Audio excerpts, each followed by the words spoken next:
It is the recreation of mythology that has been told over and over and over, and making most of the feminine a victim. And the masculine have been victims too, because there was the perpetrator. So we are about reimagining, recreating mythology, both in the world, which then also is us. It is the mirror to our own soul. So we become recreated as well. And our stories shift and change according to what we want it to be rather than what we've been told it is. And so the word alchemy is blending those two things together. It's the way that we bring the old story, the new story, we bring it in and we make a brand new story for a new earth.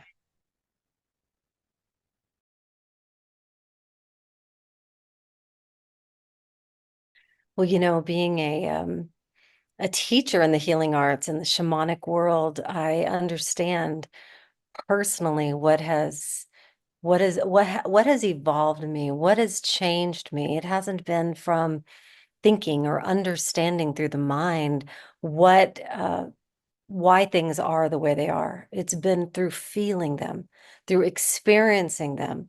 And when I met Ruthie, I had been wanting to be a part of a priestess process for probably 15 years, and she lived it. She lived the new earth alchemy priestess. She was loyal to her heart. She was able to discern and live from her heart this wild, wonderful way. And that is the way, one of our great teachers that we work with, Jorge Luis Delgado, says it's not about what you say, it's about how you live, how you experience life. And all of us have been raised with all of these stories of time, mythologies of time, telling us, conditioning us to believe what we are, what we're capable of, what we're not capable of, what we should say, what we shouldn't say, how we should live, how we should feel about our sexuality, about our hearts, about what's right, what's wrong. And it's all mythology. It's all stories that have been embedded into our psyches, into our bodies. And for me, what I'm excited about is excited about being in the new earth and bringing these new ideas of who we are becoming. And not only who we are becoming, stepping into that field of the new priest and priestess on the earth today. I mean, this is an exciting time to be on the planet. In the Peruvian traditions, we've been in the night for 500 years. We're evolving into the sunrise, and we are those children of the sun. We are the rising priests and priestesses with the new story, alchemy of our power, of our love, of our passion to live. And that's what is exciting to me.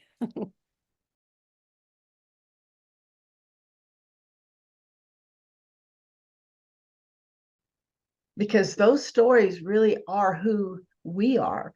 Those stories are the basis for our humanity, and every mythology and every culture across the board has got similar creation stories, similar evolution stories, similar stories that show who rises up out of the ashes, who's no longer a victim, who changes and shifts. And to me, that's how we take our lives and really, first of all, understand them and then shift them and change them. If we know our own mythology, our own stories, so mythology is stories. Once we know our own stories, these stories are mirrors, the mythology. And so, yes, I light up like a Christmas tree because I love the old stories, the old ones. They're filled with incredible wisdom and things to avoid and things to embrace.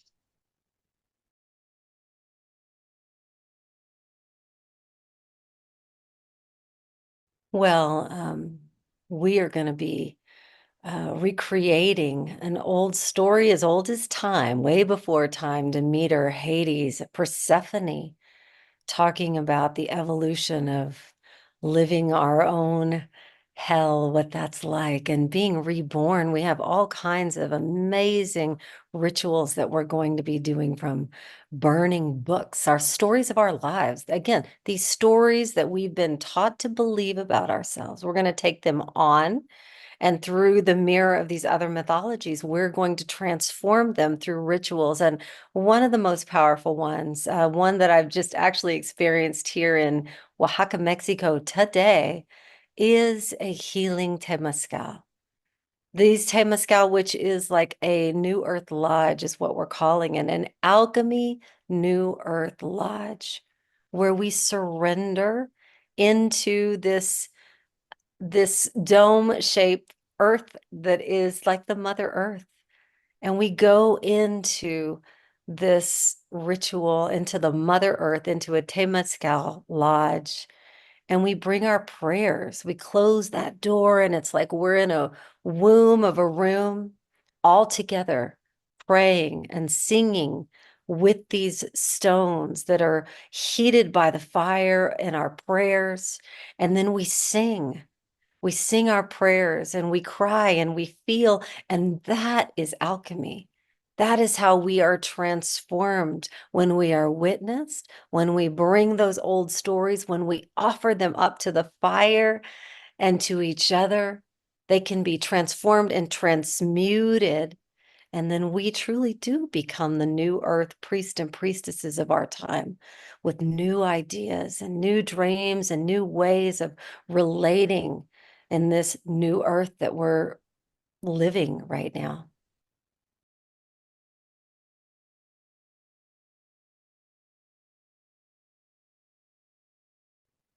Stephanie mentioned the burn book. Okay. And every time I say that word, people are just like, how could you burn a book? But these books are beautifully handcrafted by our other priestess, Taryn, who is part of this whole alchemy process that we have been creating. Each book is lovingly made by hand, and you write all over it all the things you want to let go of, and then the things you want to call in. And then they're released so the smoke goes to the heavens, and your prayers are answered to let go of this and to grab onto that. It is an incredibly beautiful process. And we just did one in Dallas not too long ago, a week or so ago. And people were in tears as they let go and claimed what they wanted, which is what alchemy is about. And then we go into the shifting earth and call in those mysteries that allow us to truly embrace what we just did.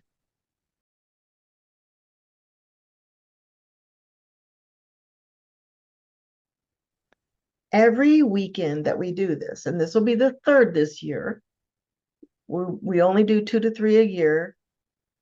And in 2025, we're going to take a week-long trip down to Teotihuacan in Mexico and do our priestess work down there for 6 days. But each weekend mirrors a specific myth that we have chosen. This time it is about Hades, the underworld, but his loneliness, his inability to do anything with these souls that come to him hurt, in pain, wounded, lost. He doesn't know what to do with them. He's king of under the world, underworld, but it's supposed to be a place of healing, and yet he doesn't know how to heal them. And so then we have Persephone, who by choice goes into the underworld and finds her destiny. And her mother, Demeter, who is the one who longs for her daughter, but knows that her daughter has a bigger calling. And how many of us have gone through this where our parents say, no, no, please don't do that. And we go, no, I have to do it. I have to do it. I'm in love now. I have to go. And it's my job and it's what I need. And so there's all this confusion that we have in our own family lives between parents and daughters and sons and children and grandchildren and all of these places. And who among us hasn't been so lonely at one point or another, so alone? That's our mythology this time. And Stephanie probably has something to add to that too.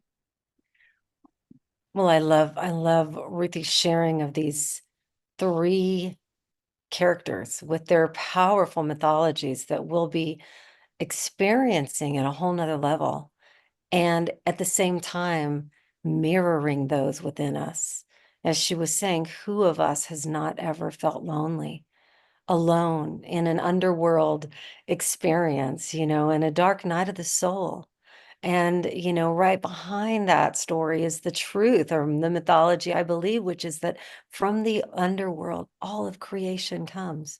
We are never alone. So we're going to be planting new seeds of ideas to dream into when we are in the underworld, to both hold the lonely and the dark night and also befriend it and help to bring wisdom that there's actually tremendous life that is awakening in the darkness. Same thing with Persephone, this individuation process, this awakening to who we are and why we're here. Again, another powerful story that has been told a certain way for thousands of years that we're going to dream into the truth of Persephone within each of us. What is longing to be called and to follow the longing of our hearts forward no matter what. And then, of course, her mother, Demeter, who most of us have been parents or we have pets that we love so much. This story of loving and letting go and finding that within each of our hearts and lives. So, as you can see, hopefully, by what we're sharing, it's not just about learning these priestesses, these age-old priests and priestesses' stories as they've been told, as we've been conditioned. No, these are the recreation stories about how they are illuminated and living in us and how we can recreate ourselves to live in the new earth and be who we were born to be.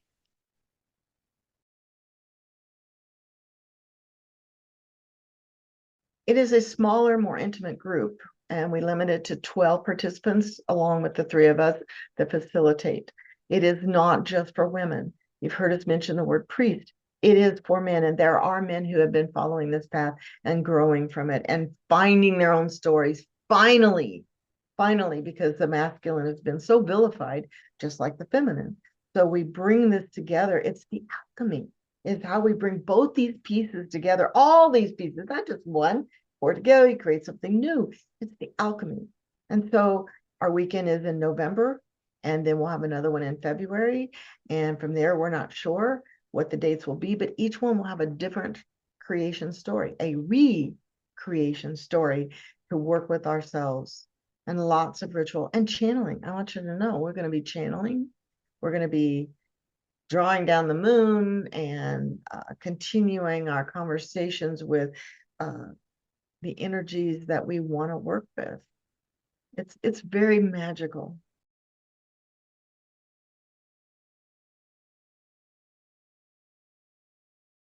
So, why would you want to join us? You would want to join us because, first of all, we're in the turning of the ages, y'all. This is it. This is the age of Aquarius. This is, as like I said, the Peruvians believe going from the darkness to the light to the sunrise of humanity. And we are waking up to that. So we're also realizing how powerful we are, that absolutely, without question, that when we rewrite these stories, these herstories, these histories within ourselves, within our beings, within our minds, that's what we live. And that is why we call it magic. Because when we use our thought and our dreams and we transform whatever needs to, is not in alignment, we can create life. And that is magic. That is exciting. And that is how we get to live. And we hope to share that with each of you. Not to mention the drumming, the chanting, the dancing, I the have a lot of community. fun. So much fun.